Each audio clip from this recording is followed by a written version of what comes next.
어느 국제학교에서 그 학교에 다니는 학생 세 사람이 서로 자기들 나라 자랑했다 그러죠. 국제학교니까 뭐 여러 나라에서 온 학생들이 자랑을 하는데, 먼저 중국에서 온 학생이 자기 나라가 대단하다고 자랑을 하는 거예요. 우리나라는 얼마나 바람이 싼지, 내가 살던 곳에서는 바람이 너무 세서 작은 산들은 지지대가 없이는 견딜 수가 없다고 그렇게 자랑해야 돼요. 그러니까 산에 지지대가 있어야 견딜 수 있는 그런 바람이 분다.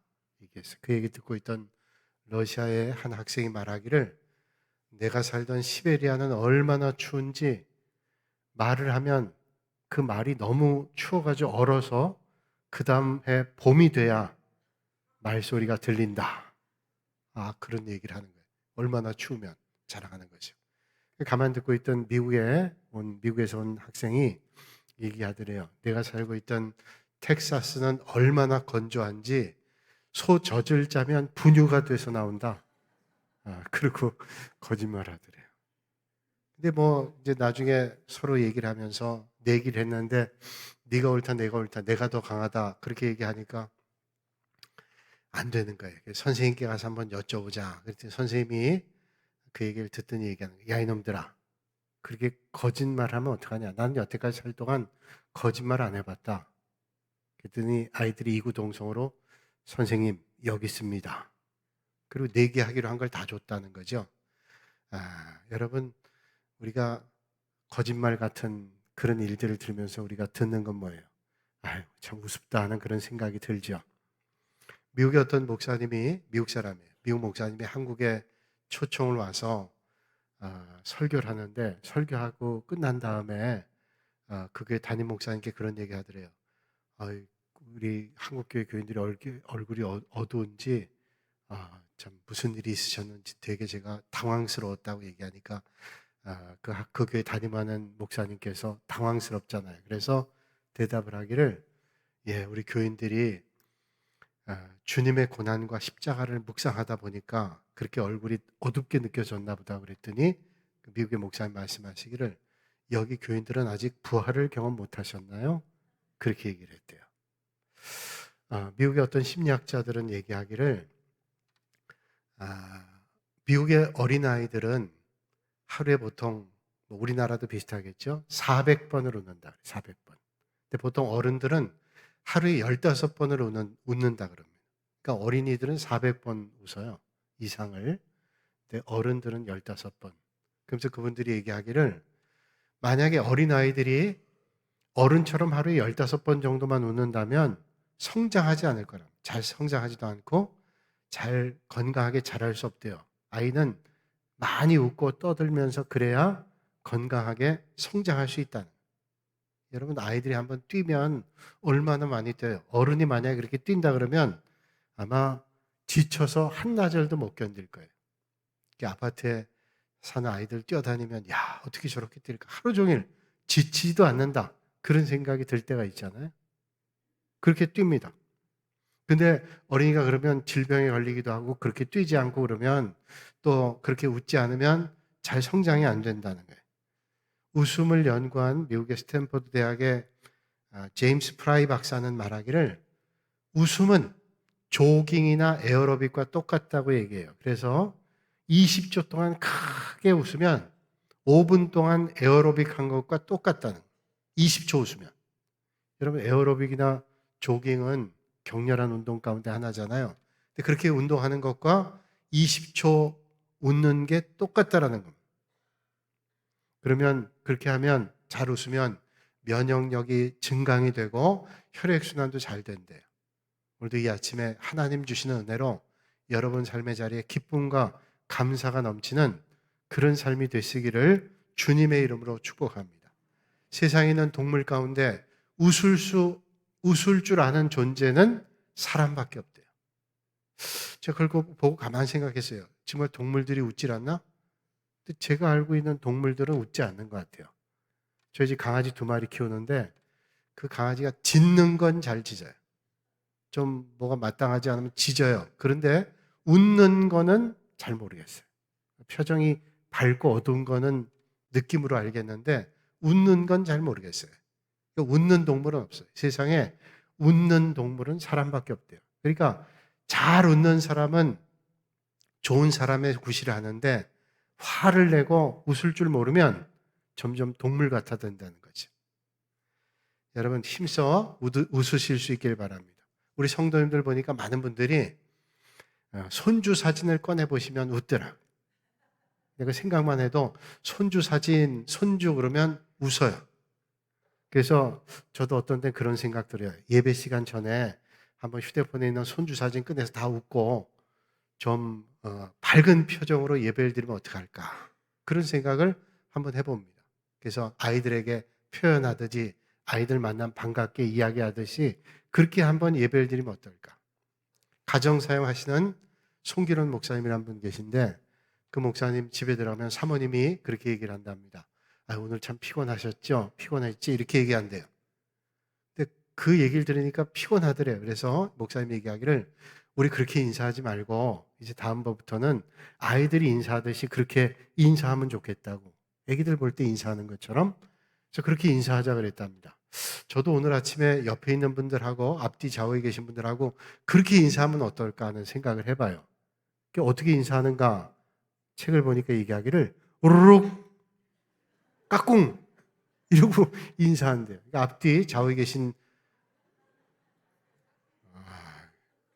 점잖은 예배 시간에 저 어떻게 또 우르르 까꿍을 시키겠어요. 그러니까 그러면 참 좋다는 거죠. 존 메가더 목사님은 참된 기쁨은 말씀을 듣고 믿고 그 말씀대로 살아가는 것으로부터 온다. 그런 말을 했습니다. 웃음을 주시는 하나님, 웃게 해주시는 하나님, 그 하나님의 은혜가 오늘 이 아침에도 여러분들에게 있기를 주님의 이름으로 축복합니다. 아브라함은 사라가 낳은 아들을 이삭이라고 하는 이름을 지어줬습니다. 오늘 말씀 보니까 사라가 자기에게 낳은 아들을 이름하여 이삭이라 하였고 이렇게 이삭이라는 이름을 지어줬죠. 이 이삭이라는 이름은 사실은 하나님께서 미리 지어주신 이름입니다. 창세기 17장 19절의 말씀 보면 하나님이 네 아내 사라가 내게 아들을 낳으리니 너는 그 이름을 이삭이라 하라 이렇게 말씀하셨어요. 하나님께서 왜 아브라함과 사라를 통해서 낳은 그것도 늦게 본 자식 아들을 이삭이라고 했을까요? 이삭이라는 이름은 웃음이라는 뜻을 가지고 있는 이름입니다. 하나님께서 아브라함에게 사라가 아들을 낳게 될 것이라고 말씀하셨을 때 아브라함은 이 말씀을 듣고 웃었습니다. 왜냐하면 그의 나이가 99세였고 그의 아내 사라의 나이가 89세였어요.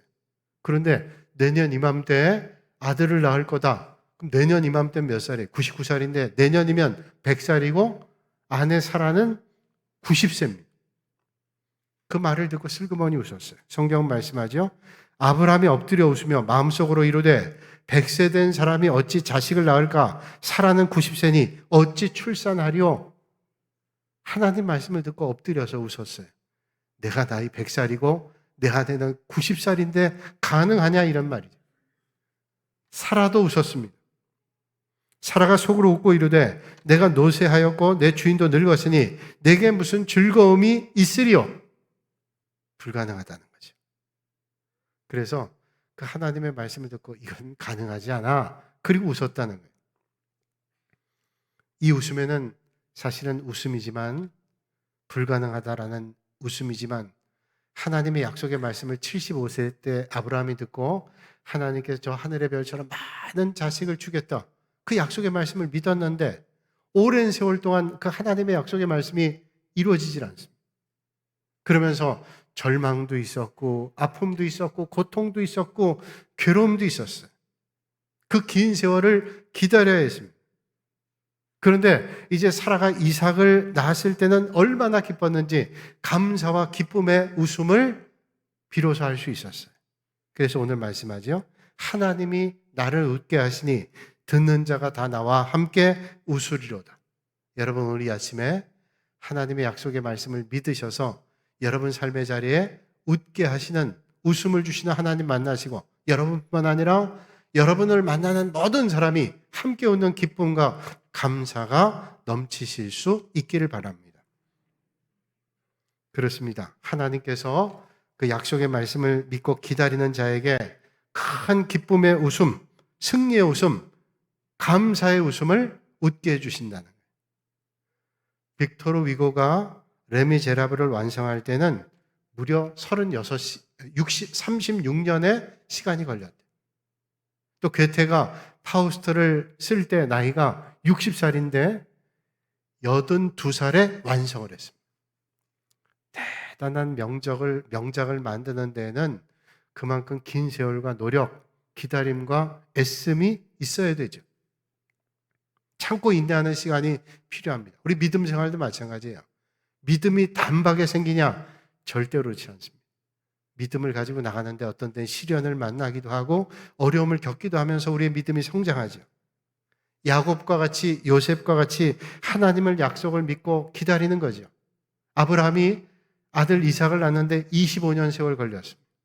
모세가 하나님 앞에 부름받을 때 80년 동안 애굽의 궁정에서 40년, 미디안 광야에 40년, 80년 지나고 하나님 앞에 부름받았어요. 다윗이 왕이 올라갈 때 긴 세월 17년 이상을 기다림의 시간 가졌습니다. 노아가 방주를 짓고 120년 긴 세월 동안 하나님의 말씀을 듣고 기다렸습니다. 하나님의 약속의 말씀을 붙잡고 포기하지 않고 절망하지 않고 하나님의 약속을 붙잡을 때 하나님의 인도하심을 만난다는 거예요. 에이브람 링컨 대통령이 대통령으로 재임할 때 워싱턴 DC에 있는 에비뉴라는 교회에 자주 출석했답니다. 거기에 목회하시는 조셉이란 목사님은 에이브람 링컨 대통령의 낡은 성경을 본 적이 있대요. 대통령이 낡은 성경을 보시는데 어쩌다가 그 성경을 봤는데 아주 성경을 얼마나 많이 읽으셨는지 나달나달하더래요. 근데 성경 가운데 펼쳐져 있는 그 구절을 보니까 몇 번을 밑줄 치고 색깔 칠하고 그런 손때 묻은 성경 구절이 눈에 띄었다 그러죠. 시편 37편 7절의 말씀. 여호와 앞에 잠잠하고 참아 기다리라. 하나님 앞에 잠잠하게 참고 기다려. 하나님의 약속의 말씀을 믿고 기다리라는 거죠. 그 말씀을 얼마나 많이 읽고 얼마나 많이 묵상했는지 그 부분이 너덜너덜해졌어요. 하나님은 오늘도 그런 약속의 말씀을 믿고 기다리는 사람들을 하나님이 높여주십니다. 사라가 드디어 하나님의 약속의 말씀대로 아들을 낳았습니다. 하나님께서 약속해 주신 지 25년이 됐습니다. 여호와께서 말씀하신 대로 사라를 돌보셨고 여호와께서 말씀하신 대로 사라에게 행하셨으므로 사라가 아들을 낳게 된 것은 하나님께서 말씀하신 대로 그대로 된 것입니다. 하나님께서 아브라함에게 아들을 주시겠다고 말씀하셨던 약속은 이렇게 25년이란 긴 세월이 지난 후에 이루어졌습니다. 때로는 포기하고 싶기도 했고 때로는 사라의 종을 통해서 아들을 낳겠다고 하는 실수를 범하기도 했습니다. 그러나 하나님께서 그때마다 그게 아니라고 말씀하죠. 그런데 아무리 기다려도 사라가 아이가 생기지 않습니다. 그리고 어떻게 됐어요? 마침내 이제 아브라함도 사라도 아이를 낳을 수 없는 그런 상황이 됐습니다. 도저히 이제는 낳을 수가 없어요. 성경은 말씀하죠. 사라가 낳을 수 있는 상황이 절대로 아니에요. 그럴 나이가 됐습니다. 그런데 하나님께서 이렇게 늙어버린 부부에게 찾아오셔서 이듬해 아들을 낳을 것이라고 말씀해 주십니다. 내년 이맘때 내가 반드시 내게로 돌아오리니 네 아내 사라에게 아들이 있으리라 하시니 사라가 그 뒤 장막문에서 들었더라. 정확하게 하나님께서 말씀하신 뒤에 1년 뒤에 아들 이삭을 낳게 됐습니다. 그렇죠. 사람이 보기에는 가능성이 없어 보여도 인간의 상식으로는 도저히 맞지 않아도 내 생각과 판단으로는 도저히 이루어질 것 같지 않아도 하나님께서 말씀하셨다면 하나님의 말씀은 반드시 이루어진다. 하나님께서 한번 말씀하신 거 이루어져요. 여러분, 사람의 말은 시건하기도 하고 사람은 자기가 아무리 하려고 의지적으로 해도 인간의 연약함 때문에 이루어지지 않을 때도 있습니다. 그러나 하나님은 틀림없어요. 하나님 말씀하신 것은 하나님의 약속은 이루어진다는 말씀이죠. 그러므로 사랑하는 여러분, 어떤 상황에도 하나님의 말씀을 굳게 붙잡고 그 말씀으로 인해 진정한 평안과 기쁨과 감사를 누리실 수 있기를 바랍니다. 어떤 그림이 전시되어 있는 화랑에 아주 특이한 그림 한 점이 걸렸대요. 많은 사람들이 그 화랑에 가서 그 그림 앞에 한참 동안 머물러 있다가 뒤돌아서곤 했어요. 근데 그 그림의 내용은 아주 작은 방 안에 어린아이 둘이 쪼그려 앉아 있는 거예요. 그리고 그 그림 밑에는 이런 제목이 써 있습니다. 격정이라는 이름의 아이와 인내라는 이름의 아이. 그런 제목. 격정이라는 이름의 아이와 인내라는 이름의 아이. 그런 그림. 근데 그 그림의 이름처럼 격정이라는 이름의 아이는 얼굴이 지금 너무 분주합니다. 불안합니다. 초조해 보여요. 그래서 가만히 있을 수가 없는 그런 표정이에요. 딱 보면 격정 이렇게 느껴져요. 그런데 인내라고 하는 이름을 가지고 있는 아이의 그림은 그저 평안해 봅니다. 옆에 있는 그냥 가만히 있질 못하고 불안해서 초조해서 얼굴이 어둠이 내려져 있는데 이 인내라는 아이는 마음이 평안해 보이는 거예요. 얼굴이. 사람들이 그래서 도대체 이게 어떤 걸 의미하나 보고 가는 거예요. 그 그림을 보러 왔던 한 아이가 엄마 손 잡고 왔는데 엄마에게 그 그림 앞에 얘기하는 거예요. 여기 방 안에 아이 둘이 있는데 하나는 격정이고 하나는 있는데 얘들은 이렇게 얼굴이 같은 방에 있는데 이렇게 얼굴이 달라요. 엄마가 그 그림에 대해서 설명해 줍니다. 여기 격정이란 아이나 여기 인내란 아이가 서로 형제인데 아버지가 약속을 했어. 내년에 너희들에게 꼭 원하는 선물을 사줄 거다. 그러니까 기다려라. 그렇게 얘기를 했다는 거예요. 근데 격정이란 이름을 가지고 있는 아이는 아버지가 과연 내년에 사줄까? 아버지가 사줄 수 있을까?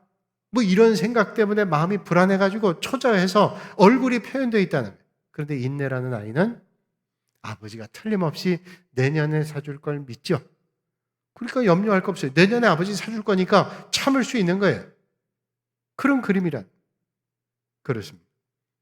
이 그림의 아버지처럼 하나님께서도 우리의 필요를 아시고 하나님의 가장 적절한 때 가장 선한 것으로 응답해 주신다는 걸 믿으면 격정이 일어날 이유가 없죠. 평안함 가운데 하나님 인도함 받는. 여러분, 오늘도 하나님의 약속의 말씀을 붙잡고 어떤 상황에도 환경과 상황에 흔들리지 않고 하나님의 말씀을 의지하시는 여러분들 되시기를 바랍니다. 그런데 아무리 그러죠, 하나님께서 아브라함과 사라로 하여금 왜 이렇게 오래도록 기다리게 하셨을까? 그리고 왜 하나님께서 이렇게 늦게야 아들을 주셨을까? 이왕 주실 거면 좀 적당히 기다리게 하고 주셔야 되죠. 그것도 날만 할 때 낳게 해주셔도 되잖아요. 근데 도저히 날 수 없는 상황, 물리적으로 불가능한 상황, 성경이 말씀하죠. 이제 여자가 아이를 낳을 수 있도록 생리적인 현상이 끝났어요. 낳을 수 있는 상황이 아닙니다. 그럼에도 하나님은 아브라함과 사라를 25년 동안 약속을 붙잡고 기다리게 했습니다. 아브라함과 사라가 하나님 말씀 붙잡고 기다리지만 어떤 때는 도저히 이게 이루어질 것 같지 않은 마음이 들 때도 있어요. 그럴 때마다 하나님께서 말씀을 가지고 붙잡게 하셨습니다. 그렇죠. 오늘 우리가 붙잡아야 될 건 뭘까요? 어떤 상황, 어떤 환경, 어떤 조건인가? 그게 아니라 하나님의 말씀을 붙잡아요. 하나님의 말씀 붙잡아요. 여러분, 보이지 않고 힘들고 어려울 때일수록 그 환경에 매몰되지 않고 하나님의 약속을 붙잡으실 수 있기를 바랍니다. 이삭을 낳기까지 아브라함과 사라가 얼마나 갈등의 연속이었을까요? 그런 그들에게 하나님께서는 계속해서 아들을 낳게 될 것이라고 말씀하셨습니다. 그런데 아들이 생기지 않는 거예요. 1년, 2년도 아닙니다. 3년, 4년도 아닙니다. 10년, 20년? 세월이 가는데 아이는 보이지 않아요. 이젠 도저히 불가능한 때 하나님께서 나타나셔서 말씀하시기를 내년 이맘때 난다. 웃었어요. 이게 가능해? 얼마나 많은 어려움이 있었습니까? 기다리다 힘들어서 하나님께서 아마도 신실한 종 엘리에셀을 나의 유업의 상속자로 주시나 보다 생각해서 창세기 15장 2절에 보면 이렇게 말씀하죠. 아브라함이 이르되 주 여호와여 무엇을 내게 주시려나이까 나는 자식이 없사오니 나의 상속자는 이 다메섹 엘리에셀이니. 그러니까 하나님께서 우리에겐 자식이 불가능하니까 엘리에셀을 양자로 삼아서 유업을 잇도록 하시나 보다. 근데 주님 말씀하죠. 아니다 말씀합니다. 여호와의 말씀이 그에게 임하여 이르시되 그 사람이 너희 상속자가 아니라 내 몸에서 날 자가 내 상속자가 되리라. 네 몸에서 날 자가 상속자가 된다. 그럼 엘리에셀 아니에요. 그러다 생각한 게 우리는 불가능하니 이런 방법이 있지. 그리고 사라의 몸종이었던 하가를 아브라함 보냄. 그래서 난 게 이스마엘이에요. 그것도 하나님이 원하시는 방법 아니었어요.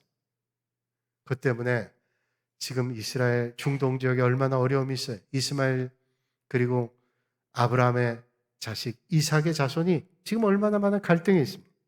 그건 하나님이 원하시는 방법 아니지. 어리석은 겁니다. 우리 눈에 보일 때 이게 참 유익하고 좋은 것이고 이게 맞다고 생각하지만 하나님의 말씀에 비춰 아니면 아닌 거죠.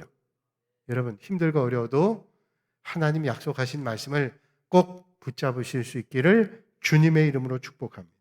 우리가 하나님 말씀 믿지 못하고 자꾸만 인간적인 것, 눈에 보이는 것 바라보면 그걸 의지하면 어리석은 거예요.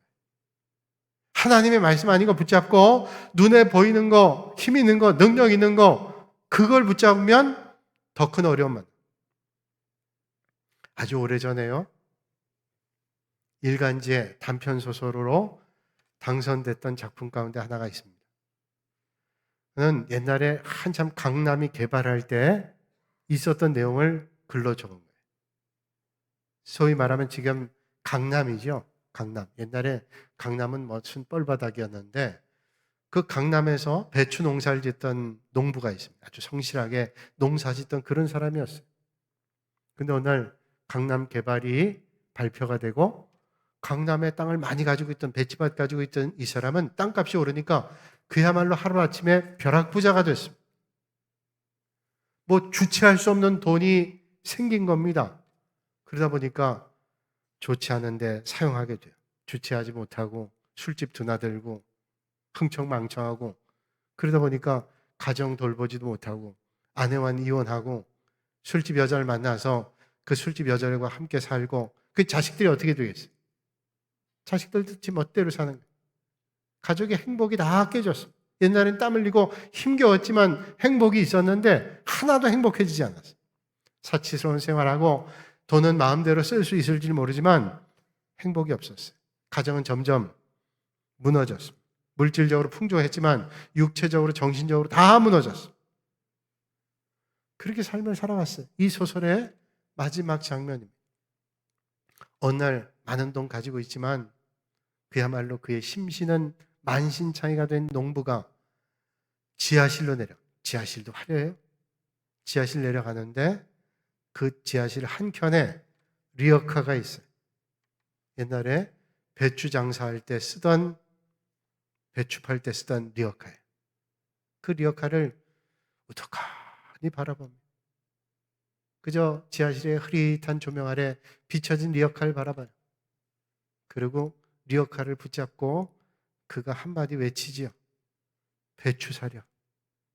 배추 사려. 많은 걸 가지고 있고 그때보다 더 많은 걸 누리고 사는데 그의 마음속에는 그때가 그리워요. 배추 사려. 배추 사려. 사랑하는 여러분, 눈에 보이는 것 따라 살지 않고 영원한 하나님의 말씀을 따라 사시는 정말로 복 있는 그런 삶이 되시기를 바랍니다.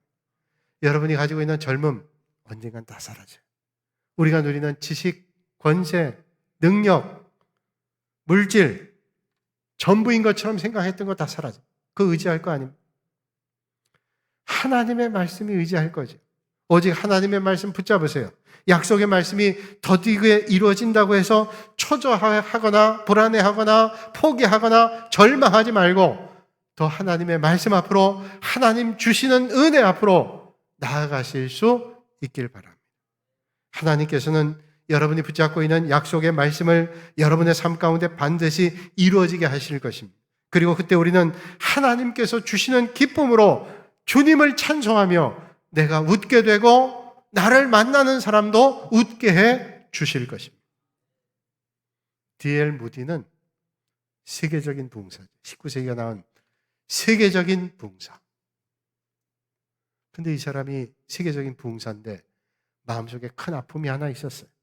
어머니가 예수님을 영접하지 않아요. 다른 데 가서는 많은 사람들이 주님을 만나고 은혜 받고 그러는데 정작 믿어야 될 어머니가 믿지 않아요. 얼마나 고통스러웠겠어요. 여러분 그렇죠? 정말로 내가 열심히 예수 믿고 복음 전하는데 목회자의 어머니가 예수를 믿지 않는다, 아버지가 예수 믿지 않는다, 얼마나 이게 힘겨운 일이겠어요. 그래서 늘 기도하는데 그 마음이 열리질 않아요. 주님 앞에 돌아오지 않아요. 무디에게서 믿음의 시련은 어머니가 주님을 만나는 거예요. 나이 많이 들었습니다. 이제 무디도 나이 많이 들고 어머니 살아계시지만 연세가 많았어요. 빨리 주님을 만나야 되는데 그런 애절한 마음인데 어느 날 무디가 집회하는 그 자리에 어머니가 와서 예배 드렸다. 저기 앉아 예배 드리는데 어머니가 좀 주님 만났으면 좋겠다. 그런 생각 하시겠죠. 예배 끝나고 이제 초청하는 이제 이 시간 예배 드리시고 주님 만나고 주님의 은혜 가운데 살길 원하시는 분들은 일어나십시오. 그리고 자기 어머니 집중했겠죠. 자기 어머니 저기 있는데 일어나더래요. 그 순간 무디는 너무 마음이 뜨겁고 너무 마음이 감격스러워 하나님 앞에 기도했는데 기도가 안 나. 너무너무 감격. 그래서 그 예배 인도하던 분이 기도했대요. 사랑하는 여러분, 하나님의 약속의 말씀을 붙잡고 여러분 생각할 때 더디다고 생각해도 하나님의 말씀 앞으로 더 의지하여 하나님 주시는 은혜를 놓치지 않은 여러분들이 되시길 바랍니다. 오늘 본문 6절에 말씀하죠. 사라가 이르되 하나님이 나를 웃게 하시니, 하나님이 나를 웃게 하시니 듣는 자가 다 나와 함께 웃으리로다. 하나님께서 우리를 웃게 하시는데 그 하나님의 은혜가 나에게뿐 아니라 나를 만나는 모든 사람에게 웃게 하시겠다는 거예요. 하나님께서 주시는 믿음의 기쁨은 아브라함과 사라만 웃게 하시는 게 아닙니다. 모두를 기쁘게 하시는 기쁨입니다. 오늘도 이 아침에 그런 주님을 만나면 모두가 기쁨을 만날 수 있습니다. 사랑하는 여러분, 하나님께서는 오늘 우리도 이런 믿음을 갖기를 원하십니다.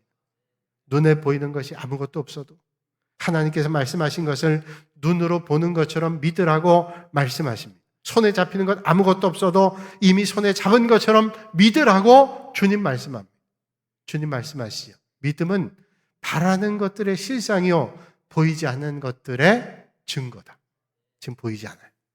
그러나 하나님의 약속의 말씀을 붙잡고 믿음의 길 가면 여러분 틀림없이 오늘도 주시는 하나님의 은혜가 여러분 삶의 자리에 넘치게 될 것을 믿습니다. 기도하겠습니다. 거룩하신 아버지 하나님, 오늘도 이 아침에 저희를 주님 전으로 불러주시고 하나님의 약속의 말씀을 붙잡는 은혜를 우리가 갖게 해주시니 감사합니다. 어떤 삶의 자리에 있다 할지라도 눈에 보이는 것이 보이지 않는 것이고 영원한 것을 바라볼 수 있는 믿음의 자리가 되게 하셔서 오늘도 하나님의 약속의 말씀을 붙잡고 믿음의 길 걷는 사랑하는 주의 백성들이 되게 하여 주시옵소서.